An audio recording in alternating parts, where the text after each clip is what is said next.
Are we live? Welcome, guys. The big one, the Monaco Grand Prix qualifying session.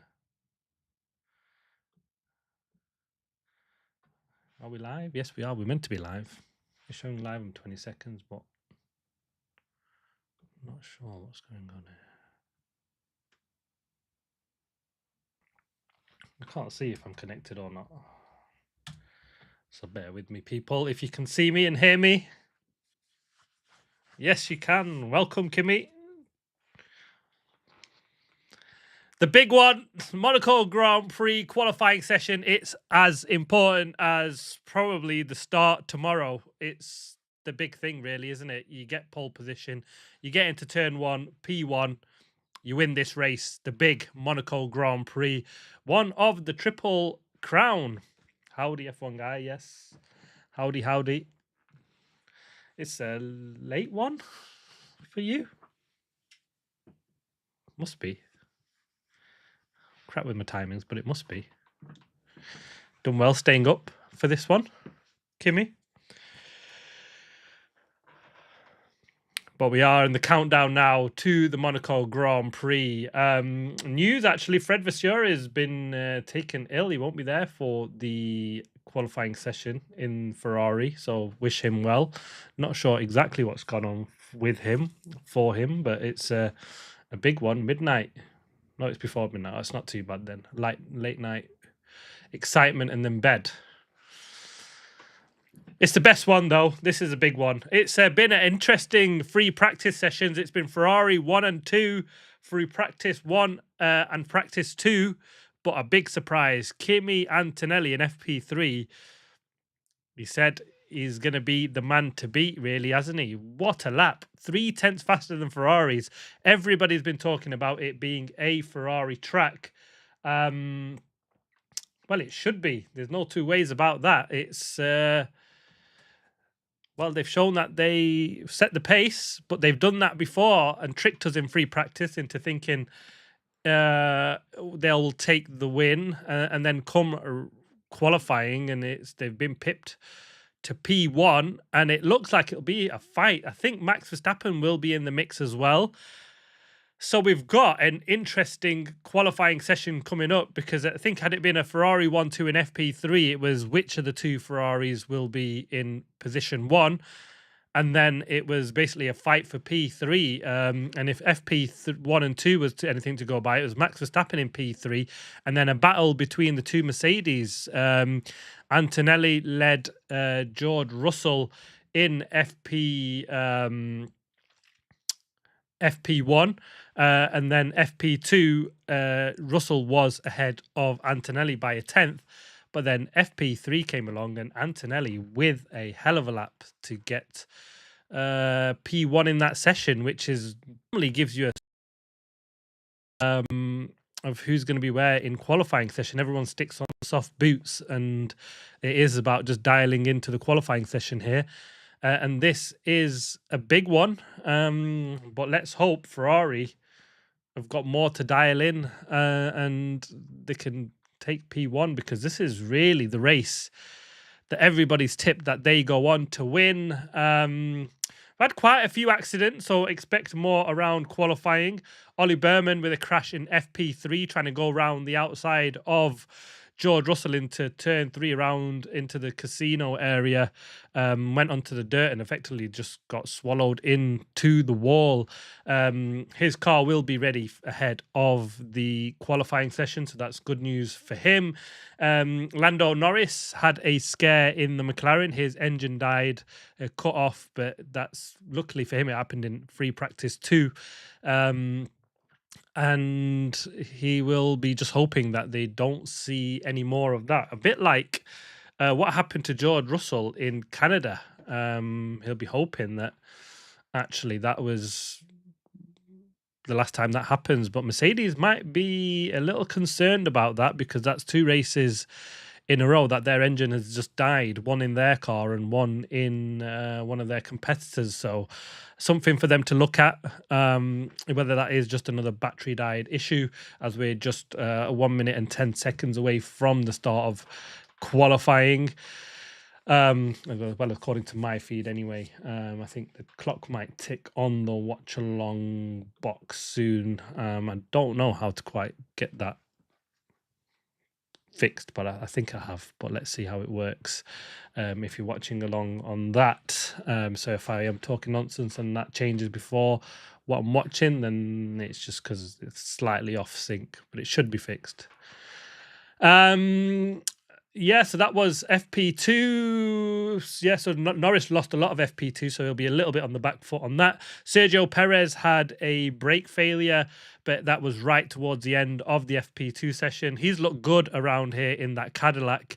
I thought the Aston Martins would go well around here, but they don't seem to be. And Fernando Alonso, if you've heard his comments, he said these are the worst cars he's ever driven, and especially around Monaco, they just seem to just got worse, which is actually surprised because this is one of the circuits where the whole regen of the battery isn't an issue. But he said because the battery's full, you don't have the engine braking, so you don't know what you have under your foot. So that's kind of a little bit scary.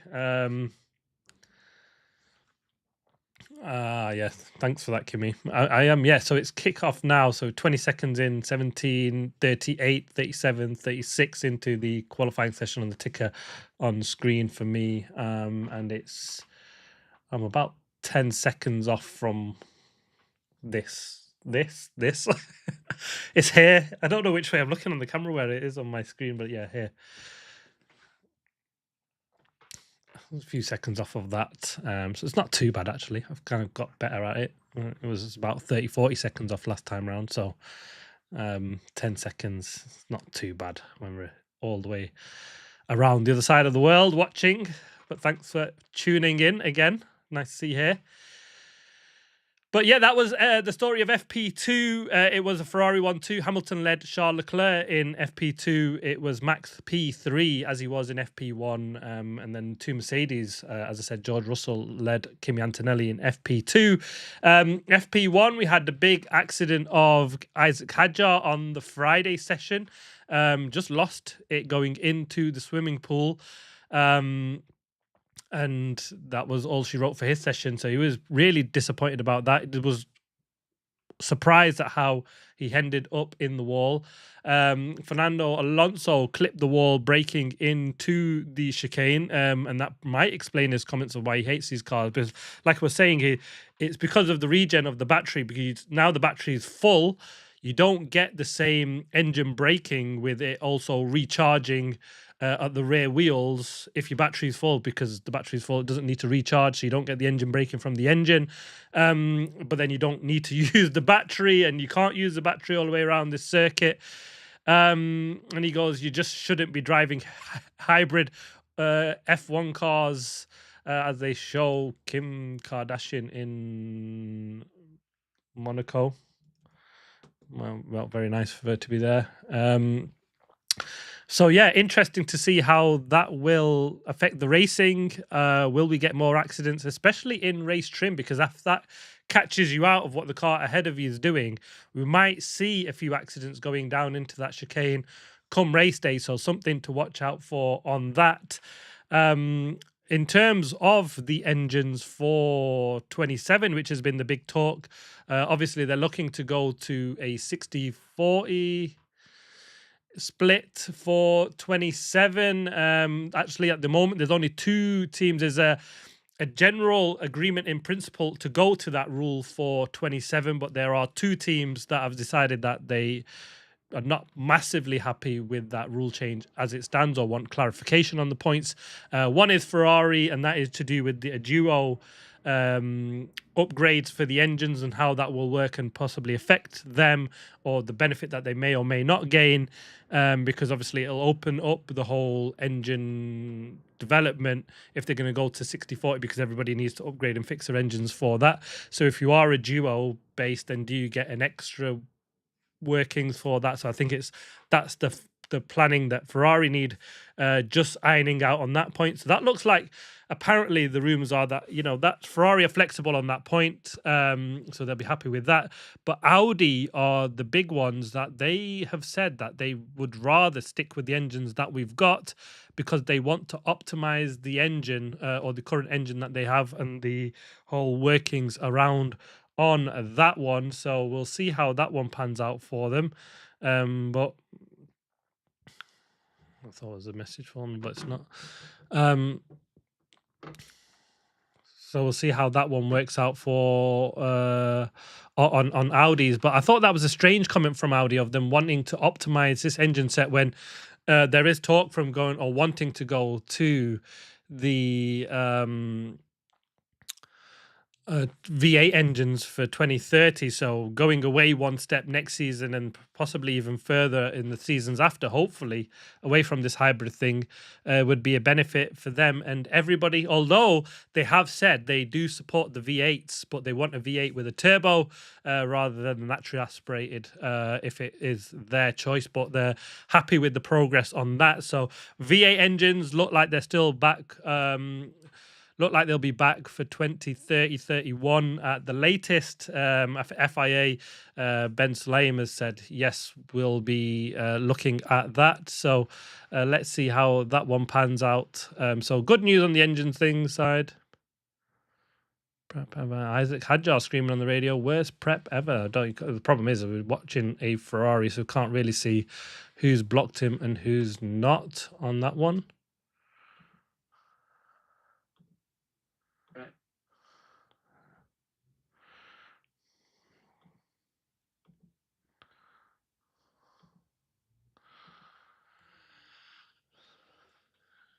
Charles Leclerc pops it up into P1.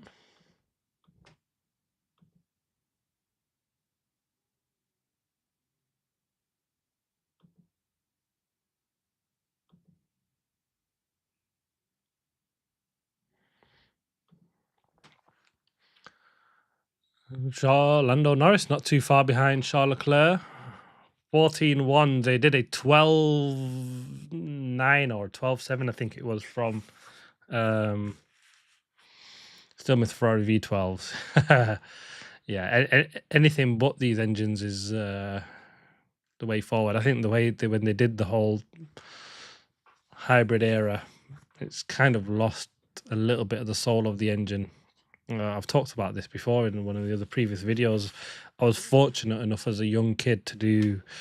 They did a demo run in London Oxford Road, and I went down, and they had the V10s. Then that was 2006 or 9.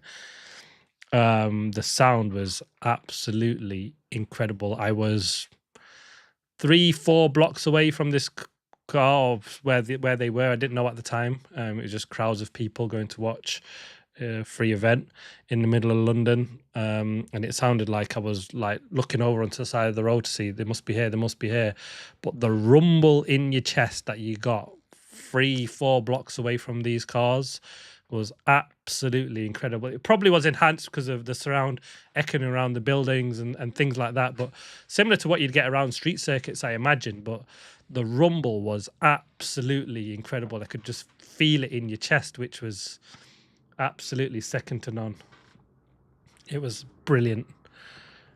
V12, you could hear them halfway down the track. Yeah, bet. But there's nothing that you can compete against them. There's, I think, every man and his dog and lady and girl and whoever you are wants a proper engine back in these cars, because there was something super special, and we've lost that really, which is a massive shame. Max Verstappen, just a P5. He's 3/10 off. I don't know if he does have a car in front of him at the moment. I think traffic will be a big problem in FP1, Q1, because we've also got the extra 2 cars. So more traffic. Charles pumping into purple sector 1, sector 2. Charles going to pump that 13, low 13s, 13.4. So still we're about 6/10 off probably where pole position might be.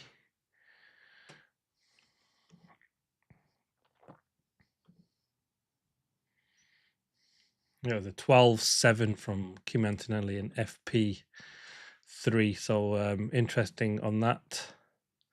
So yeah, in terms of the 60-40 split, still up in the air, but apparently they just need a super majority, which isn't a full majority. So if 4 of the teams agree in Ferrari, they can work with Ferrari, and it's just Audi the outlier, then apparently that will get the 60-40 split. Let's hope so. They need to move away from this. Everybody seems to hate them, and it's really just confusing to understand overtakes and the racing as fans because you don't understand what's going on. And when you talk to the drivers about the racing, it's even more confusing because they don't really know what they've got on their pedals. And even on it's almost every corner and every time they push a pedal and brake, they just don't know what's underneath them. So the fact that they still get them around without breaking them in or crashing into a wall all the time is really, really interesting. So let's see how that happens. Special liveries that I've not talked about. There are special liveries. Obviously, got the McLaren 1000th Grand Prix livery. It actually looks better on TV than it did in the images. So I got to give it to them. I didn't really like it. I don't think it's that great either as a 1000th Grand Prix livery. It doesn't look massively different to what they kind of have on the car already. Aston Martin got the special livery at the front end is black, sort of a lava orange that morphs into the green towards the back. Actually, that changes colour throughout the day. So, and I think sort of a two-tone front end on that. Actually does look pretty nice on that one. Audi have also changed their colour, so they've got rid of the blood red or the orange red that was just split towards the back end of the car, which was black and red, to a yellow. So we've got yellow rings of the Audi on the front nose cone, yellow splash at the back. Strangely enough, though, they've still got the orange around the airbox. So I don't know if they've just forgot to do that. If you watch it, because it's almost they just flipped it. So yeah, slight new livery for Audi. I do like a yellow. I'm not going to lie. Actually, I've always been a fan of sort of like the yellow Jordan Honda, which was brilliant. Buzzing Hornets livery, one of my favorites. I've got to say I do like that. But yeah, I've got to say I do like the Audi's yellow. I kind of liked it when Ferrari did their yellow with the red, because their livery that they have for, which we might see at Le Mans 24 Hours on the Ferrari's hypercar, is for me absolutely brilliant. And if they could put that into the Formula One car, would be absolutely brilliant. I love that, the yellow and the red on the Ferrari. So one of my favorites. So yeah, bit partial to a bit of yellow. Adrian Newey is apparently at the circuit, the first time since Melbourne. He's shown his face there. And, well, since he's taken a back seat of no longer being Tint's principal,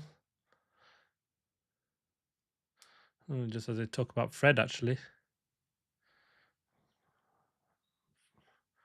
Fred. They look much better without the blue hit. Oh, yeah. The blue HP cover is an absolutely disaster on that. I mean, you can just see it as they flip to Charles Leclerc on the, and you just get the horrible blue HP sticker at the front on the white. Horrible. I'll tell you what I do like is Lewis Hamilton's pink Diamante helmet. Although I do really like his yellow version of his helmet. Obviously going on the theme of yellows, I thought that was really, really nice. But this looks pretty cool as a one-off helmet. Does look a bit Kim Kardashian actually, and she's here as they talk about them two together. I was thinking that, but it does actually look really nice. Sparkly pink helmet for Lewis Hamilton this weekend is a bit harder to spot in the car. Charles Leclerc has a white helmet, and for some reason, some angles, the Lewis Hamilton isn't so strong of a pink, so you might miss him if you're looking for a yellow head driving in that second Ferrari. Other news: Vegas, a 10-year extension. Las Vegas will continue until 2037. Contract was going to expire at the end of next season's race, but F1 own that circuit, so they can extend that and do a deal with themselves for as long as they like, and they will, because they spent an awful lot of money. I think the only thing they ever needed was the permission of the Vegas city to lock it down and have a Grand Prix there. But Vegas, if you bring in money to the table, and money talks around there because it is the big money circuit, it's yes,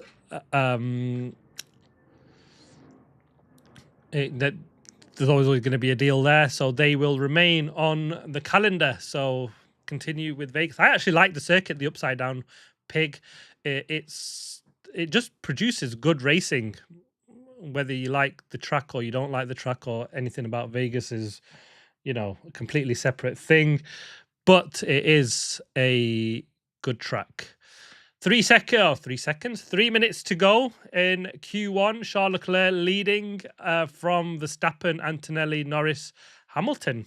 Seems a little bit off the pace at the moment.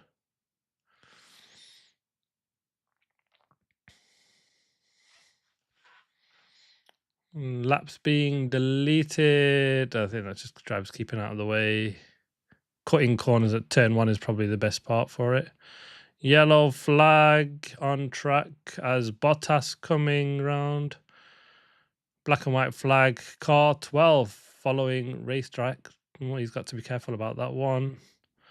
Oh, the Bortoletto was just at the end of the chicane. Has he taken? Oh, he should be able to carry on there. I've broken the front. Oh, Gabby's out. Audi's look good. You've got to say. I wish F1 didn't go to. You're not a fan of the US, I take it. They've been trying to crack that market for an absolute age, and they shot themselves in the foot, didn't they? When they did the Indianapolis and only 6 cars started, if you ever remember that one, which that was an absolute joke because Michelin, he's clipped a barrier on the entrance. Gabby, that's the smallest of flicks. That seems really harsh. I mean, it may be just the angle that he's hit. I've seen people clip it harder than that. Really fine clip for Gabby, and he's out. They were looking strong. They were looking like top 10 contenders all weekend, and well, he's not been going to get that, is he now, Gabby Bortoletto? He's currently 14th, and that's probably the end of points for him. Annoyed with Bernie selling for Liberty. I think Bernie had his time, though, didn't he, now? I think he was done with it. I like what I've got to say. I do like what Liberty have done is the way that they have opened the sport up. It was almost too exclusive and everybody was hiding. Team garages would shut the doors. So you just, as a fan, you'd got literally just enough of what they'd shown you to keep you interested. But now you seem to be able to get all angles in on F1. So you can, like, if you're a fan like I do, you sit and watch and see what's going on in all the background stuff and things that are not happening. So I've got to say I do like that part of what Liberty have done. Other parts, not so much. But they're also buying MotoGP, haven't they? Or they have bought MotoGP, so we'll see how that develops for them as well. But yeah, I think they're probably getting too much of a US influence in F1. But like I say, it's been a big money market for them, and that's probably why they're doing what they are doing. But we've got a flag, 2 minutes and 11, clock stopped. So let's see how they will get out and do a lap. But with the amount of traffic, you're going to struggle. But it's, the car's going out. No surprise. 2 Aston Martins, 2 Cadillacs.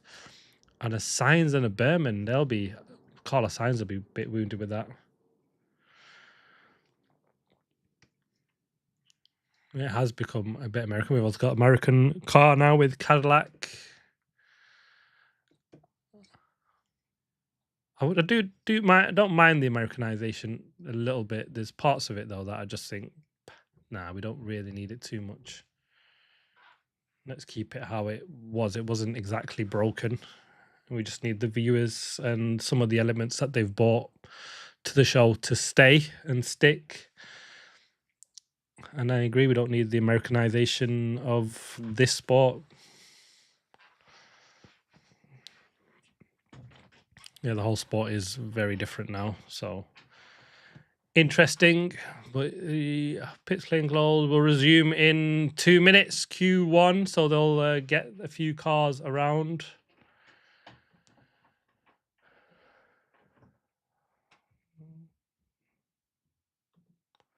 Bit of a shame if Cadillac can't. Sergio Perez has looked good so far this weekend. I've got to give it to him.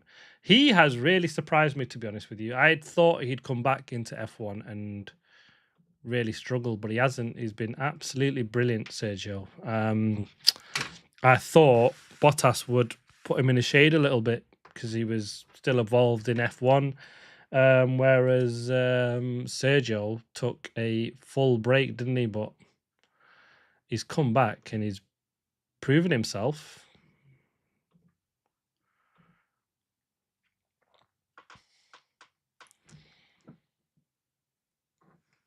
But we will lose 6 cars. We've got enough people to do it. Oh, school fan devastated by that sport is gone. Yeah, part of it's gone. I think there's still some elements I kind of really enjoy.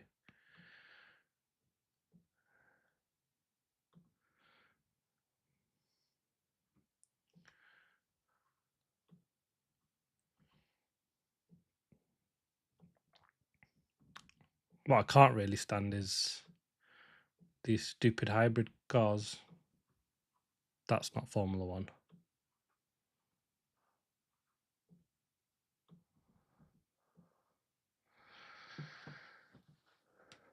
So it's who can do a lap now, isn't it? I think the top 10 are pretty safe. I think there's only Ocon and Lindblad will be the one in trouble really here.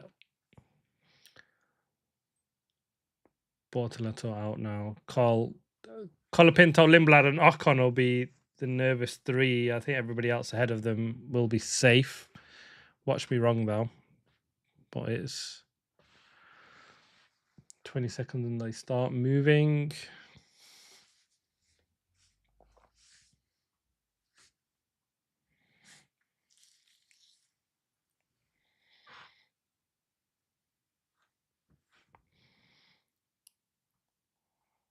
Bit of a showdown now, lap to get yourself into Q2. Crucial laps for these now, isn't it? 2 minutes to get around, start your lap. I don't think they'll all make it.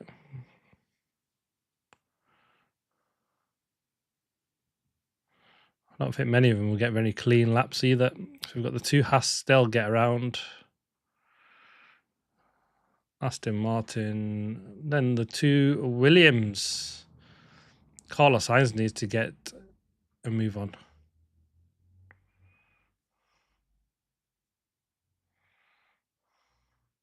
We've got a Red Bull and a McLaren. They touch and go for laps. I don't know if they just want to see how much the track ramps up. It is about getting in the rhythm around this place. And Liam Lawson is not going out. He's stopped at the end of the pit lane. Interesting on that one. Lewis gets out of the car.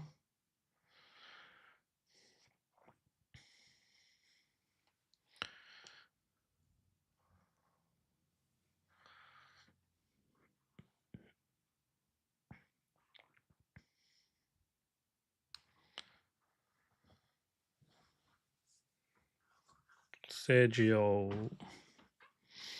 Is he on a lap? Just be 1 second. There's someone on my door.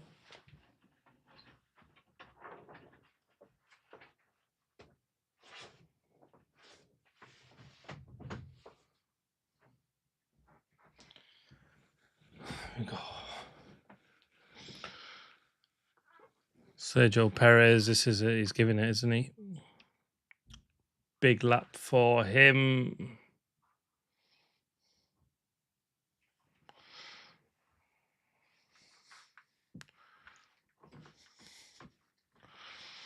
Colapinto didn't make it. He's 13th at risk now. He's only just missed it, hasn't he, by about 2 seconds, Franco. Bottas, 4/10 down on Ocon. I think that's him out. Where is Perez?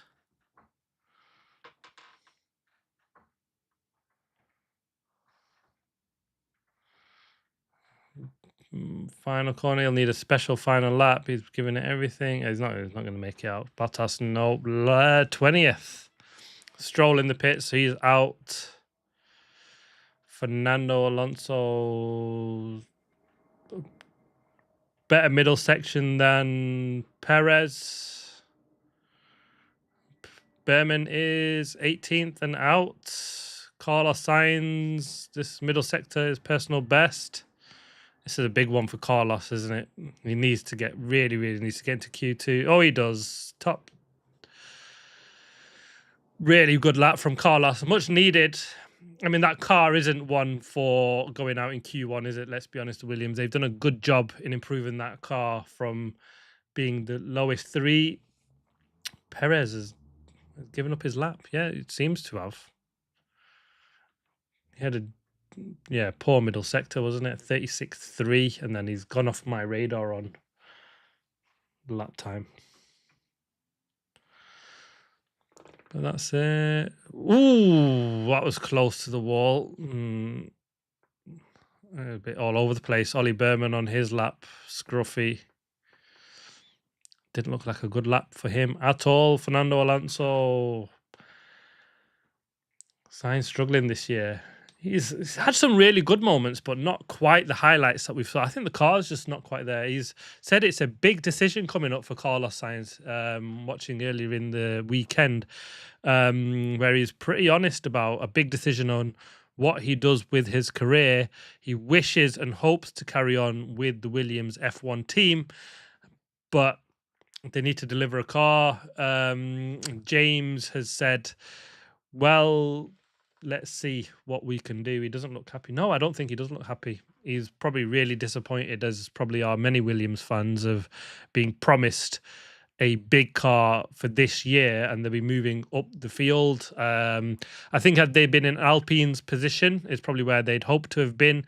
Best of the rest comfortably. I think they'd be fairly happy with that. Probably still a little bit disappointed. But Val's saying that they've got an awful lot of work to do. The problems that they had through this winter and with this car actually might be a blessing in disguise and much needed, so they don't have these issues again. They won't have this problem ever again. And apparently big signings in the pipeline for the coming year. So they've sort of said there's some signings that we've announced, some we haven't.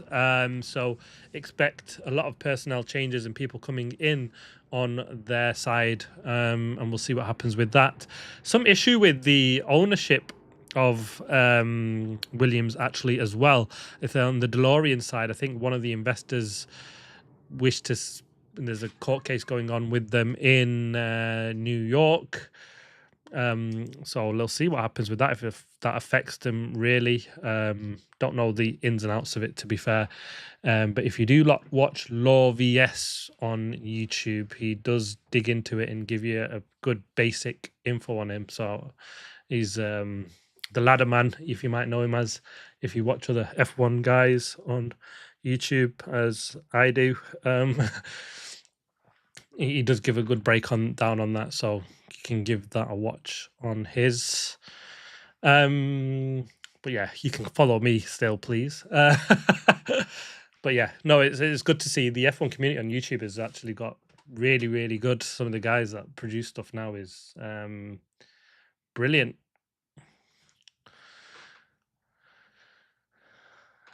Ollie really upset.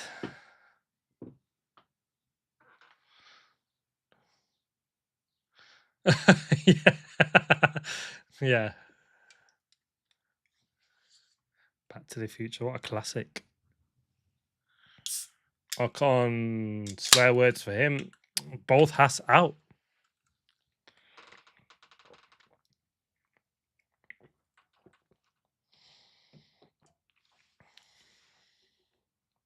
He's turned in so early, actually, Gabby. And you could see he was hurting that as soon as he'd made that turn in.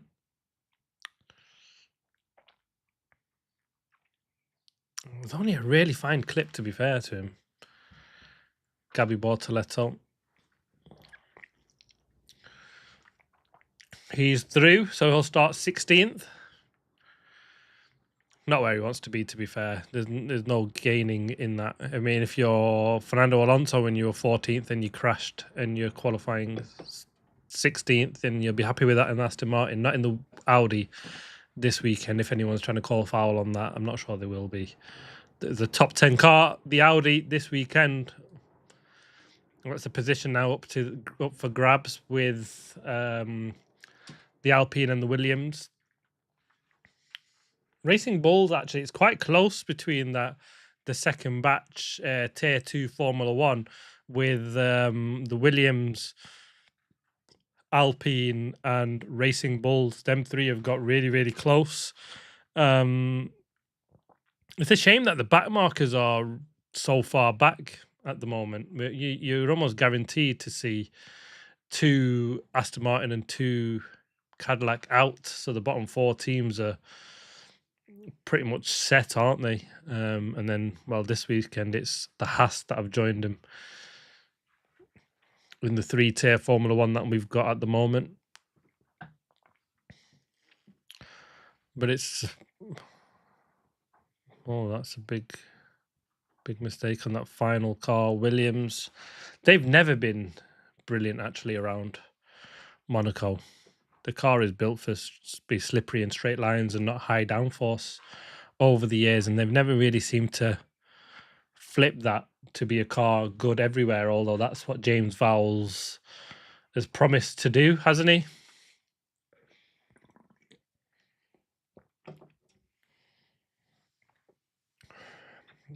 This is a good one, Q2.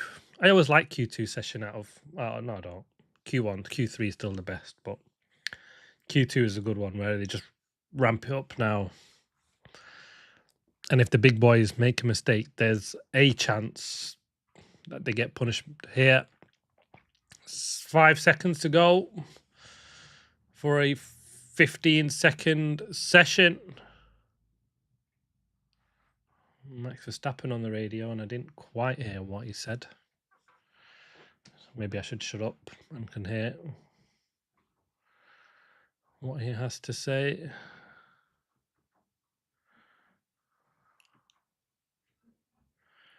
Oh, Max and a William. Oh, William, what an idiot. Oh, good spot from Carlos, because you can't really see over your shoulder in these cars, apparently. I'd love to have tried a seat in one of these cars one day. I've not had the opportunity to do that. What I did have was the opportunity to go to Monaco, and I'll do a short video on that of what it's like around their post-race day. So that is something I'm working on. So something to watch. And it's once you get there and you see this part of the hairpin, which they're showing on TV now, is so narrow and it looks really wide on that camera angle. It's amazing how narrow the circuit is, and especially when you see them go through Casino Square.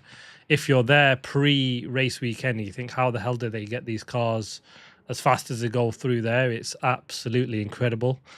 So as much as Monaco isn't a race weekend where you think, yeah, I want to go and watch the race there, you definitely want to go and watch something there when these boys are there. So One that I'd like to tick off, as well as Monza, once in a lifetime thing, if you can do it.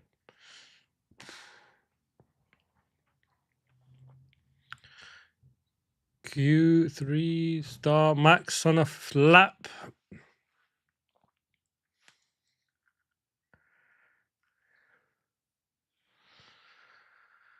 As they cut away, I don't know why they cut away from him now. Not showing you much of Max Verstappen's lap. And come down the hill. That is super steep, that hill. And this coming down into the Fairmont. It's crazy how steep that is. And front of the Fairmont Hotel. And into the tunnel. There is literally, like they say, it's warming up the tires. There's a little shop at the end of that bridge, which is actually pretty cool for souvenirs. And this bit, you don't realize the track goes out into the circuit for that chicane. And there's normally a shop on the corner there, which you'll see in one of the videos that I do. And it's interesting that they just moved the shop for the track on race weekends. So they must just literally pick it up and move it out of the way. Crazy actually that you see they do this come race day. And there's actually a nice cafe at the end of the pit straight on your left as they just come around the pit stop. Actually do really good food, which is strange because you're sitting on watching thinking the cars go round this corner on turn one, and there's a nice restaurant where you can sit and eat. It's actually really good, surprising. So it was a nice visit, even if you go out of race weekend, and if you love the sport. And just, it's crazy how much of Monaco is still Monaco when there's not Formula One cars running around there.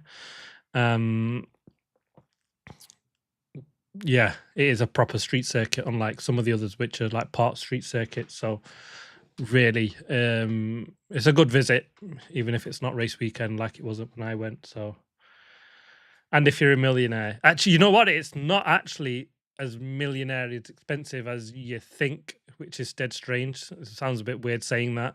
I'm not a millionaire, nowhere near, and you can still have a very, very good weekend on a small budget. Don't get me wrong, I think it'd be nicer being a millionaire on one of these boats closer to where the tracks are. And some of them just look absolutely huge. It's a big ship rather than a boat or a yacht. Incredible.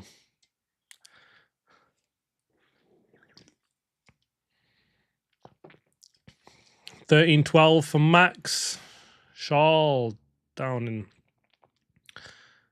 Come on, Ferraris. This is a 1-2 weekend for you. Hopefully. Or a Kimi and then Ferrari 1-2. I'd take that as well if it's going to be anybody that beats the Ferraris. I didn't think it'd be enjoyable while Oodles was spending. I actually really was. You can get a cheap bike, which is what I do my video on, where I do a track ride around the track with the camera to just see what it's like. It's a couple of pound. Roll loads of free bikes. You can just, or not free, but a couple of pound bikes to ride around, have a good time. The restaurants are no more expensive than any other restaurant, to be fair, even here in the UK. And I'm not even talking the big swanky ones, just average stuff. Some parts very expensive, but obviously just don't go into them.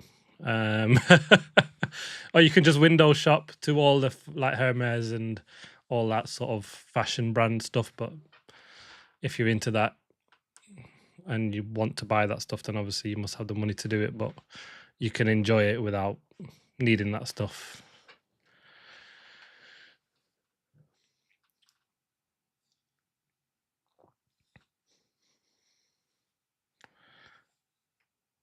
This is a Mercedes and they just seem to cut up.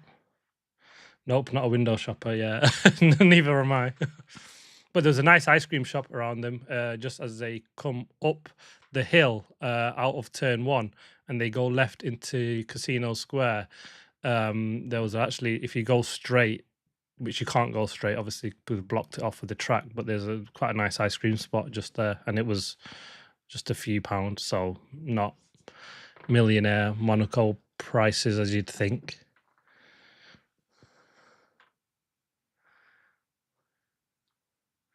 Me either, looking at what you can't have is sad. Yeah. One day, you never know. Keep positive. You never know when life changes, actually. So many stories of when people with nothing turn into millionaires, and people that are millionaires end up with nothing overnight. That could be you. Hope so. Keep positive. That's what I always say. Keep at doing what you're doing. The dream can always happen.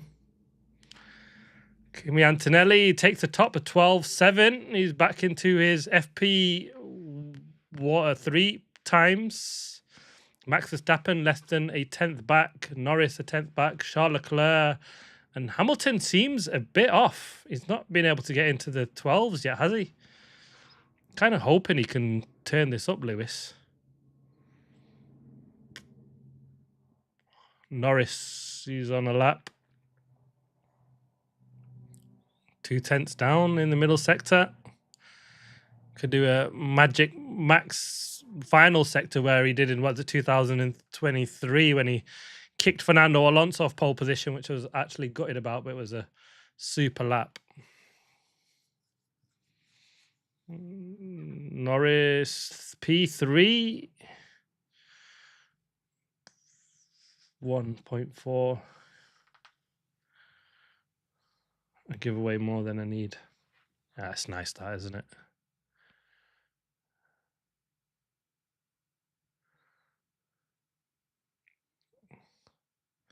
Always better to give than get. I think there's a different sense of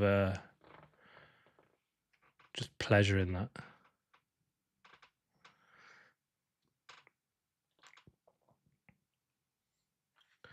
What's happening with Ferrari in Q2? Come on, Charles. He's on a lap now. Oh, there we go. That is what we wanted. 2/10 up in the middle sector. Come on, Charles. Just I was thinking about where Ferrari are. Charles is the man. Come on.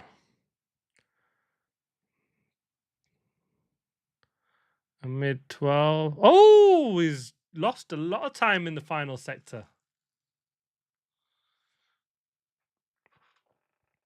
Balances what yeah.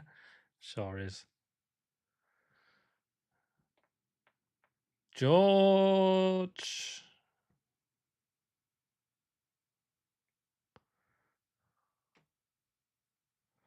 Something about the surface imbalance on the... Oh, he's bottomed out, was George Russell.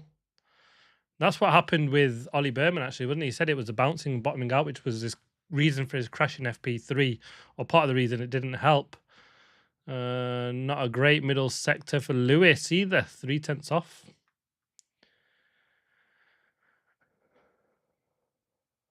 With 2/10 down in the middle sector too. Yeah, it's just not even personal bests at any point in this lap for Lewis Hamilton. And he's given up on that lap. In the pits he goes. Lewis is off. Hammond, yeah, he is slow. He's not had the pace that we've... I think this is one of the problems that we've seen with Ferraris over the years, where they've just not been able to ramp up the qualifying. Oh, he's in and straight out again. Brand new tyres and more front wing, and out he goes. But yeah, the Ferraris has not been able to ramp up their pace as everybody else has, as it gets to Q3. And we might be disappointed again with all the talk of a Ferrari 1-2 and they'll be the team to beat. Well, they set that up nicely, didn't they, in FP1 and FP2. I mean, in FP3, they weren't miles away. They were still second and third, so I wonder what's happened for them here in Q2. Lewis is clearly not happy with the front end if he's just come in for more wing. He's done that on and off, even through FP3. 3 minutes 30 to go. Oscar 5th. I mean, Leclerc is not a million miles off Antonelli, so we could get a battle with Antonelli and Leclerc. I mean, Russell is 6/10 off Kimi Antonelli, and he was miles away in free practice 3 as well, 7/10 behind his championship contender, his teammate, which is the big one. It's his teammate, then the same Quinza, and he does quite a bit with Cameron CC on YouTube as well. He was saying Kimi will be quick around here because he's very, very good in slow corners. And is he proving that now? Because that's a big move up. Yeah, a huge gap. There's a massive gap that just seems to appear from sort of 4th, 5th, to then suddenly there's a 4/10 to P8, which is strange, actually. It's a very, very small circuit, just a 1 minute 12, 1 minute 13. And we don't, when you get small circuits or short laps, you don't tend to see such big gaps. But with Monaco is a bit unique in that they're just full of slow corners and there's plenty of places to lose time over this short lap. Lawson, 2 personal bests. He's been impressive, actually, Liam Lawson. Not as impressive as I wanted him to be. He kind of really needed to put some manners on Arvid Lindblad, but it not really happened for him, has it? Arvid has been pretty solid in some weekends, and it's his rookie season.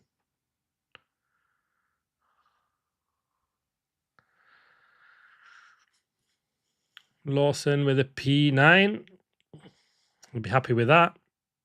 But we've got the 2 Alpines, 2 Williams, Lindblad still to go. Oh, cameraman lost his camera by the looks of it. Ended up at a pole.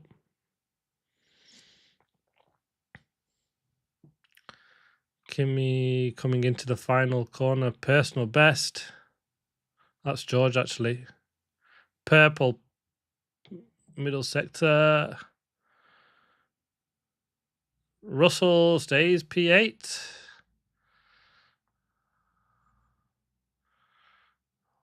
Ferrari is starting a lap. Kimi 12.7. Max is 12.5. Max has announced himself in qualifying. Gee, it's not looking good for Ferrari. They're 3rd and 6th. Just hope it was traffic laps. I've not seen their laps, to be honest. Let's just pray they are traffic laps. Hadjar 7th. Oh, that's a P3. 12.7. Lewis, personal best in the middle. 4/10 down on Gasly, so and we can hope to get. I don't think he's going to get bottom 5. Lewis stays P6. Lindblad stays P15.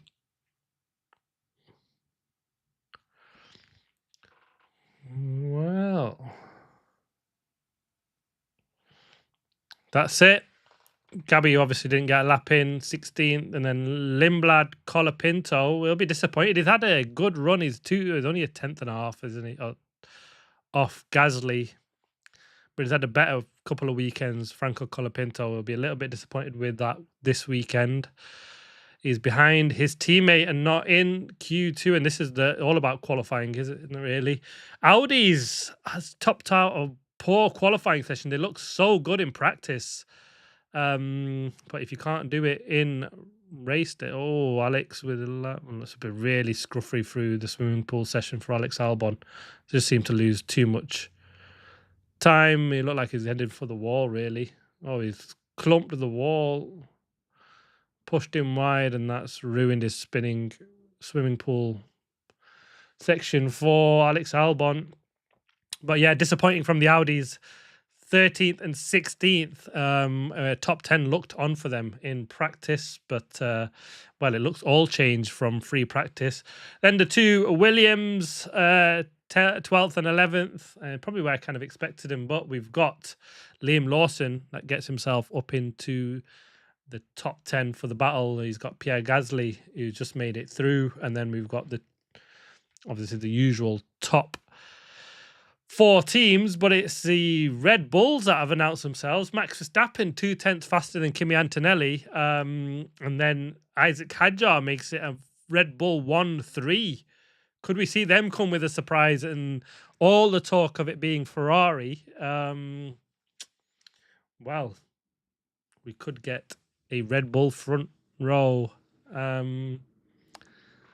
That's promising. When you see Isaac Hadjar pulling in a lap like that, then you know the Red Bull is quick and good. So let's see what happens with that one. The big one, the big 12 minutes coming up. Q3, the biggest qualifying session of the season, or one of. This is give you the win. Hadjar's he is a good driver. He's been really impressive. He's one that, if you look at what I talked about pre him joining last season in the season preview, I kind of questioned how good he would be and thought he'd be one of the first to move back. He came in without massive hype, hadn't really won. Did he win the championship before he moved in? I'm not sure he did. But he's been absolutely brilliant, to be fair. Last season, he was really, really good. He got the promotion into the Red Bull team at the right time, where he can, well, he's only 2/10 off Max Verstappen at the moment, and he's put in some real strong, promising performances. Can't say he's put pressure on Max Verstappen, but he's there or ready to beat Max if he's not going to perform, which we've not said that about any of Max's teammate for an absolute age. So really, really good to see him. He had just one poor weekend so far this season, and I think it was pre-Canada, where he was 6 or 7 tenths off, I think. Was it Miami?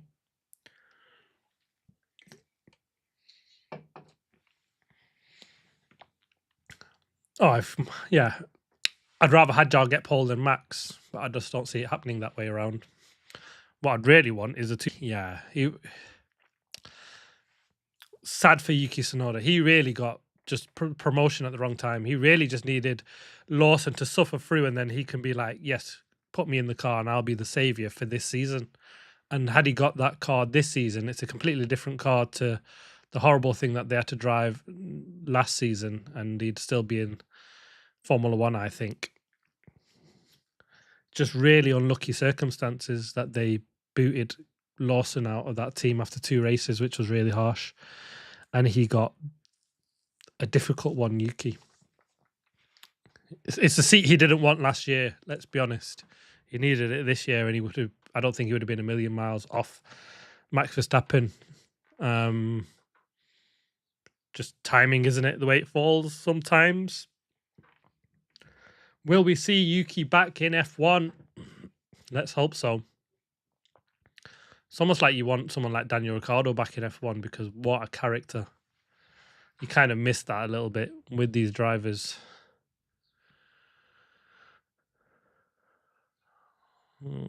Kimi Antonelli's lap.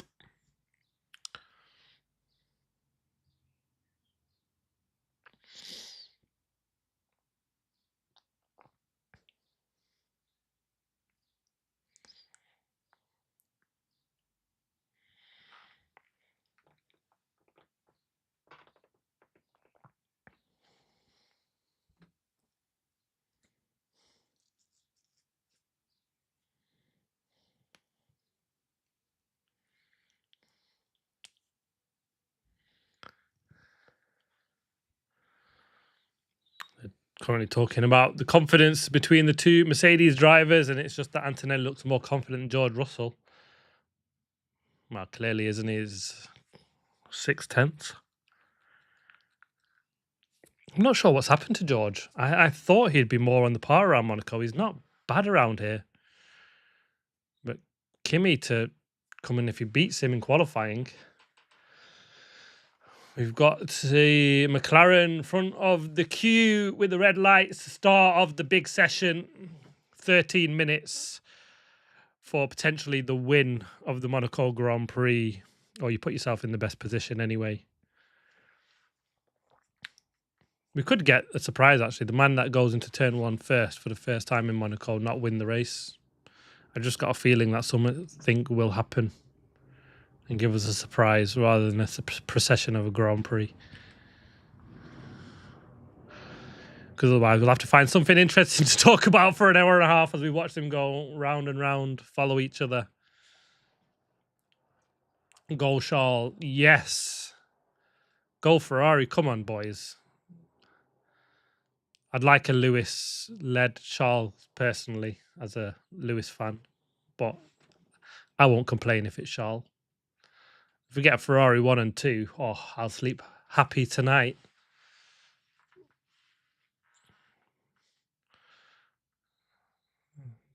"12 minutes to go." This is a McLaren we're watching at the moment. They're not going to be on pole position. I can say that confidently now. It's going to be Max Verstappen, Antonelli, or Charles Leclerc. Hedging my bets with any of them three. As much as I'd like it to be Lewis followed by Charles, but yeah, it's going to be one of them three that take pole position. And let's hope it's the Ferrari man, followed by Antonelli, followed by Lewis Hamilton, and Max can be further down for all I care. But in Antonelli, if he can get second or pole, and Lewis is, and George is 6th or 7th, and we get 5 race wins in a row for Kimi, boy, will that man be floating. It'll be a big one for him.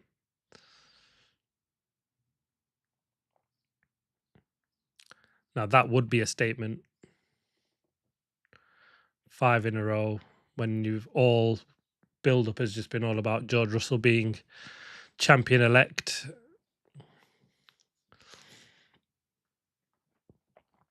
Kimi's starting his lap.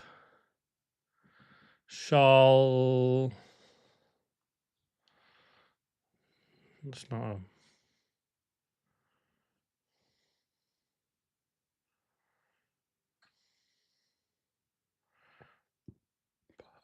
Piastri 19-1 for Norris, 19-0 for Piastri. Just looking like they're doing one warm-up last first.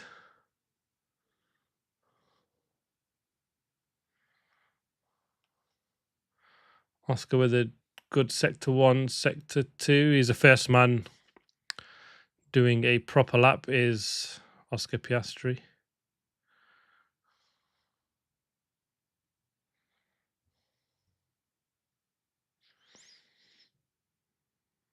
Not the best exit there. It was a bit of a snap out of that corner into before the tunnel for Oscar Piastri into the chicane. Nicely bumped over that. Curb from Oscar. Let's see him. Swimming pool looks, it just looks insane when they go through there. How they just flick the car through that. 2 purple sectors, although it doesn't mean anything, them being purple yet. Big snap out of that Raskas and a bit of a slide out the final corner. 12-9. No, that's not pole position time. Norris, a 12-7. He's ahead of Oscar by 2/10. Antonelli with a purple sector 1. Lewis purple sector 1. I mean, he's comparing himself against the McLarens, isn't he, at the moment? Not the front 3 contenders, in my opinion. Lewis 12.5. I think he needs another 10th or 2 on that, to be honest with you. You need another 10th or 2 because Max did a 12.5 in Q2 and he's going to pull another 10th up on that. Good banker, though. Russell 3rd, 12.8. Kimi 12.3. Max Verstappen is 9 thousandths faster than Antonelli. Oh, that was the Rascasse exit for Max Verstappen. Can he still do it, though? Because he's mega on that final. Oh, he's not. 1,000th. Oof. That's close. Where's Charles? Black and white flag for Lewis as well. He's not following race director's instructions. Hope that doesn't mean a penalty or something. No lap for Charles. Charles Leclerc. What's happened? Still in the pits. Why is he not pitted? Here is Charles. Oh, big snap. And that's what happened to Charles Leclerc. Well, you definitely give that lap up. Jeez, you do well to save it round there. It's narrow. Yeah, Oscar was showing him, tapped his wall. Yeah, the back end went. Give it a tap with the barrier. Oscar. Oh, if there's one man that can do that without a banker lap, it's Charles Leclerc around this place. But will he go out and do a lap and then... Yeah, he needs to do 2 laps. So he'll do a lap. The problem is that they need a warm-up lap with these tyres. So it's you do 2 laps. Max Verstappen not happy on the radio. Is something about exit on the high part. So interesting to see what... He's obviously not happy, but he's only 1,000th in it.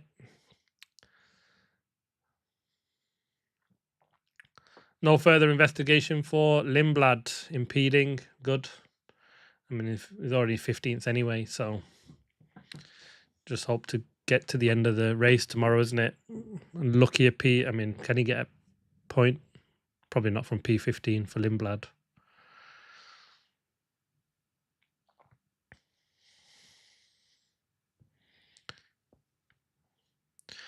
Bernie saying that Charles has time for a final lap. He does risk traffic on the final flying lap, as bit of risk on traffic on his flying lap, but yeah, you need to avoid a red flag or yellow flag on the final runs. Just Charles on track.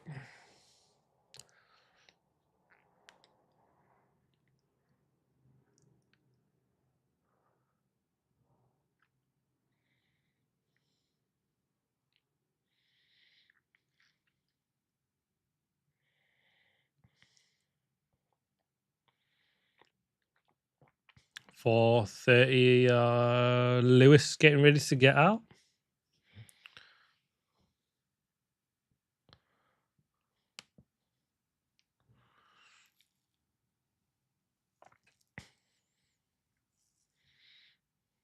Lewis, Charles, has he got a clear track? Yes, looks like it. Big lap for Charles, this. If he nicks pole with this lap, clean lap in front of him.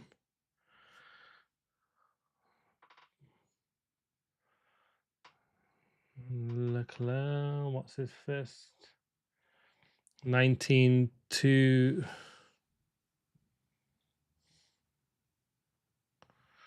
Just 0.3 off. 0.2 off Max's purple sector 1, which is an 18.9. And then Lewis with a 34, low 34. No, he's give up this lap, hasn't he? He's a second off Charles Leclerc in the middle sector. Not happy with something, is he, Charles Leclerc? Is this another? Just looks like he's giving it.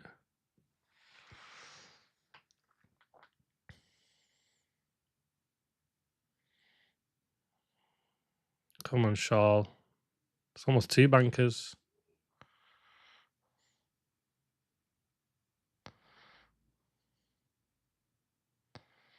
He's giving it full beans now, Charles Leclerc. He's only a 10th down on a better sector 1 than last time round.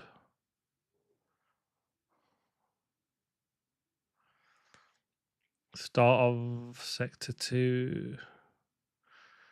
Got the traffic at the right time in the tunnel. He's got time to cool and go again, which is good for him.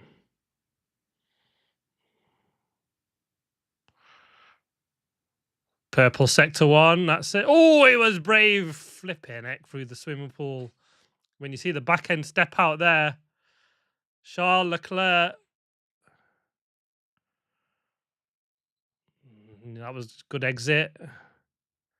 Charles come around the final.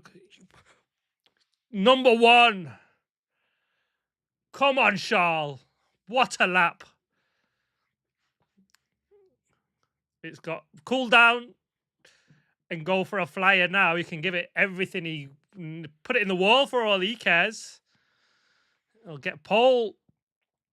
Come on, Lewis, now. This is your time to shine. Get that P2.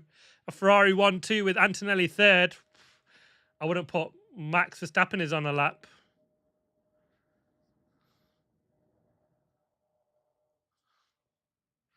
There's nothing between the top 3, is there? Now is the time to wall it. Someone wall it, not Charles, so he doesn't get a penalty for walling it. Because you kill everybody's lap if you put it in the wall now. And I'll take this top 4, to be fair. Max is on a lap. 2/10 up on Charles Leclerc. Flipping heck, Max. 18.8. Flipping heck. Max is flying. He's not going to lose 2/10, is he? Unless he gets a mistake. Gasly Wallet. Yeah. Gasly Wallet, please, for the sake of all of us. Or Piastri, no.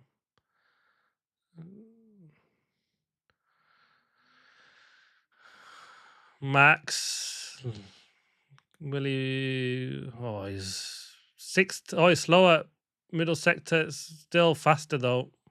Lewis Hamilton with the fastest first middle sector. But he's not as fast as... Max is getting pole there, isn't he? He has 2/10. Flipping heck. A 12 flat. Second, he's front row. Come on, Charles. Is he doing a lap? Please say he's doing a lap.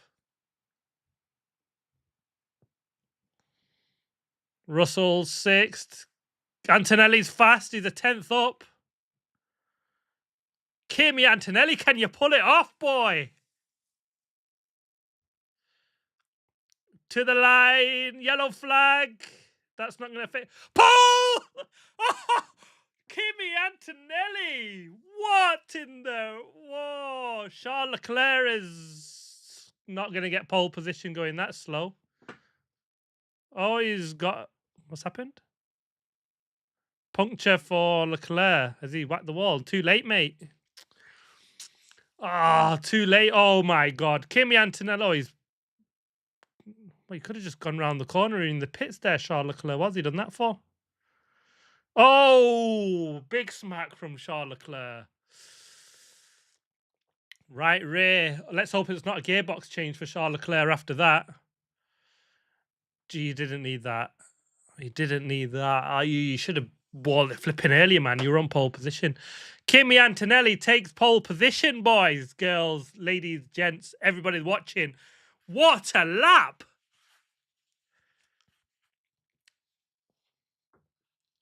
He's celebrating like he's won the World Cup.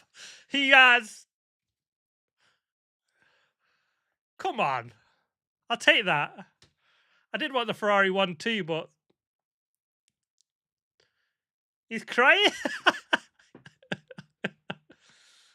What a lap. That was brilliant. That is why you love Monaco. You forget about tomorrow. Well, actually, tune in for turn 1. I'll be here live. But if you've enjoyed that one, give this video a like, a thumbs up, please. Subscribe if you're new watching. It'd be massively appreciated. Whew. I feel like I need to calm down. On edge. That does get your adrenaline pumping. What a Q3. Brilliant at the end. It looked like, and it should have been a Ferrari 1-2, but George Russell has done it. Pole position in Monaco. Can he hold on? Max Verstappen is second, and boy, he will send it. Followed by Lewis Hamilton in third, for Charles Leclerc in fourth place. Isaac Hadjar, oh, he's just missed out a 10th behind Charles Leclerc. George Russell in sixth place. Piastri 7th, Norris 8th, Gasly 9th, and Liam Lawson in 10th place. What a qualifying session. Antonelli is a man. If he wins this 5 in a row, oof. Let's pray he can get off the line well tomorrow. And actually, they fixed it. They did look like they got off the line well in Canada. It's a short run down into turn 1 tomorrow, but it's going to be a big one for Kimi. Actually, to be fair, he's probably got one, as it sounds strange saying this, but he's probably having one of the best men next to him, because the starts on the Red Bull on Max Verstappen haven't been great either. It's actually good to see. Max seems pretty happy for Kimi. Actually, the two are friends, aren't they? And it's his friend that's nicked pole position, but only just half a 10th of a second. Oh, thank you for that 15. I don't know what that means, but massively appreciated. That's the first time someone's ever done that. But yeah, huge love to you, Kimi. Thank you for watching. Great stream. It's only great because you guys watch it, to be honest, and you've got someone to watch it along with. So absolutely brilliant. Thank you very much for that. You can sleep well then. I don't know if you're happy or not with that one, Kimi. I know you're an Antonelli fan as well, but that had me jumping. That was nice. Kimi Antonelli. Fingers crossed he can get off the line tomorrow and into turn 1, P1, and he can take a win around Monaco. This kid was last. Last season around Monaco, but he's turned up and he's put his teammate in his shade. What? You happy? Yeah, I'm happy. Yeah. Oh, you buzzing? I'm buzzing. I was actually hoping clearly for a Ferrari or Lewis Hamilton's brother. It looks exactly that they've got on the, if you're watching, guy dressed in red with the dreads like Lewis, but he's not his brother, but it looks like him. He could get away with it, I'd say. But anyway. Yeah, I forgot what to say. But yeah, thank you for that, Kimi. That's I'm like a bit overwhelmed with that. That's special. Thank you so much. Antonelli, pole position. I forgot what I was talking about. It's a Red Bull, and Max Verstappen have pulled a surprise. And they were talking about him being quietly confident. He didn't say this is going to be a royal struggle around here. He said it depends. We'd quick around the slow corners. We've made improvements in that area, and it's going to be how we ride the bumps around here.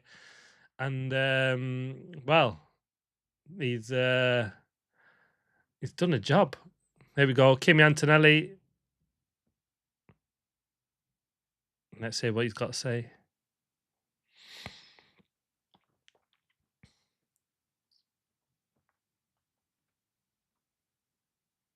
The magic lap, he's called it.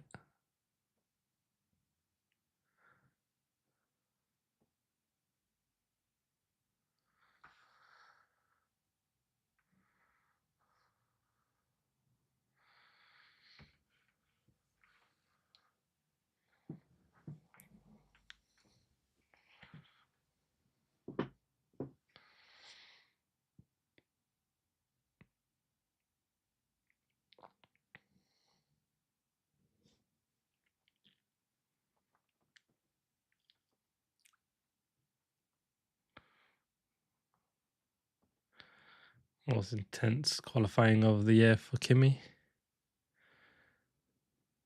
Trying to get close to the limit.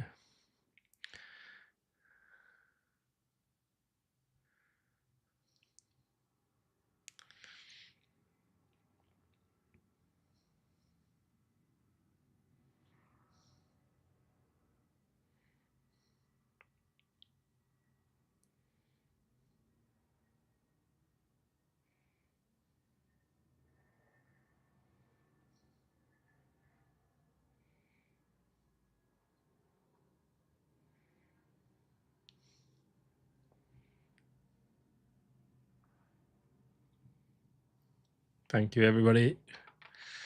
Kimi Antonelli, it's middle sector, which is matched with another great, Lewis Hamilton. Both did a 33.9. Lewis was slightly faster by 300ths on Antonelli in that middle sector, but it was sectors 1 and 2 where they were down. Max was brilliant, 18.8, a 10th up in the middle, a 10th up on the final sector. It was that middle sector where Max was down. Max saying he'd have taken being front row. So morning, it was difficulty with the cars as well. Positive.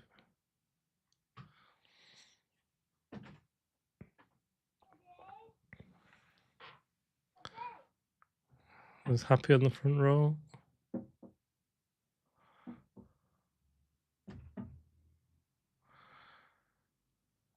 Max worried about 2 cars behind him that start well.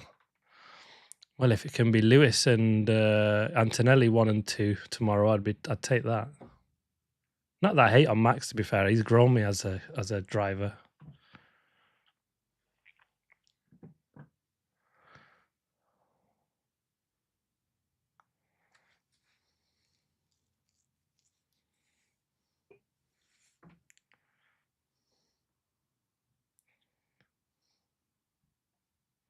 Thank you, Prime Cat, for the super.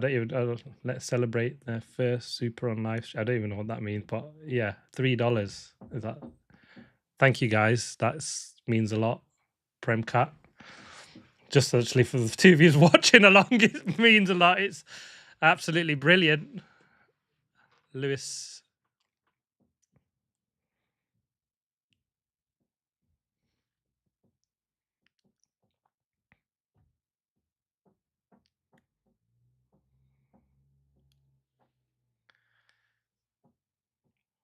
Lewis ain't tough.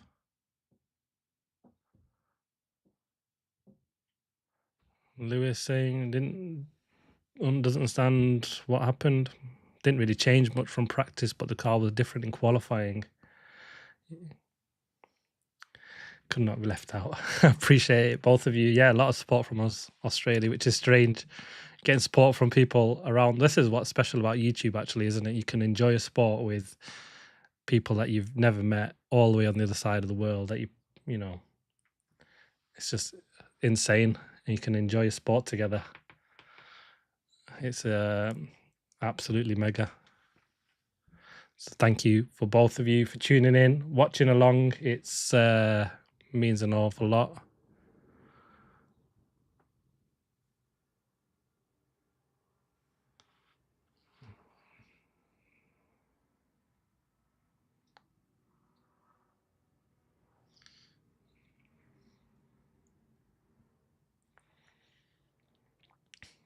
Lewis, thanking everybody.